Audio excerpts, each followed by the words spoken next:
या बातमीचे प्रायोजक आहेत हॉटेल बडे पीर।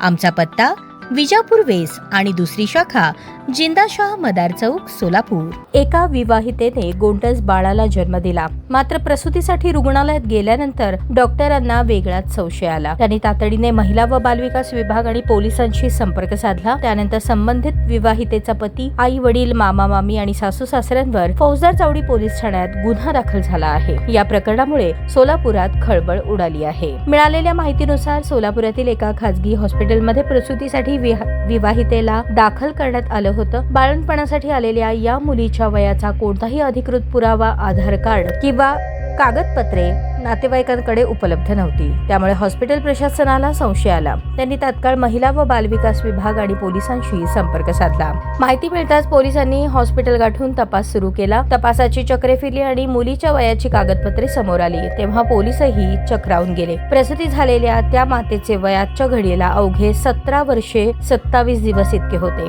म्हणजेच कायदेशीररित्या ती अजूनही पूर्णपणे अल्पवयीन आहे। रुग्णालय प्रशासनाकडून माहिती मिळताच बालविकास प्रकल्प अधिकारी आणि पोलिसांनी याबाबत माहिती घेतली। पोलिसी खाक्या दाखवताच बालविवाहाचा माग लागला। पीडित मुलगी 16 वर्षांची आहे हे माहीत असूनही तिच्या आई वडिलांनी आणि नातेवाईकांनी कायद्याला केराची टोपली दाखवत जून 2025 मध्ये पंढरपूर येथे अत्यंत गुप्ततेने विवाह पार पाडला होता। लग्नानंतर काही दिवसातच ही अल्पवयीन मुलगी गरोदर राहिली आणि तिने एका मुलाला जन्म दिला। ज्या वयात हातात पुस्तके असायला हवीत त्या वयात तिच्यावर मातृत्वाची जबाबदारी लादली गेली। बालविकास प्रकल्प अधिकारी रोहिणी कुलकर्णी यांनी दिलेल्या फिर्यादीवरून फौजदार चावडी पोलीस ठाण्यात बालविवाहाला प्रोत्साहन देणे, अल्पवयीन मुलीचे शोषण केल्याप्रकरणी गुन्हा दाखल झाला आहे। मुलीचा पती, सासू सासरे, आई वडील, मामा मामी अशा एकूण 7 जणांविरुद्ध बालविवाह प्रतिबंधक कायदा आणि पॉक्सो कायद्यांतर्गत गुन्हा दाखल झाला आहे। या प्रकरणाचा पुढील तपास फौजदार चावडी पोलीस ठाण्याचे पोलीस उपनिरीक्षक बावणे करत आहेत।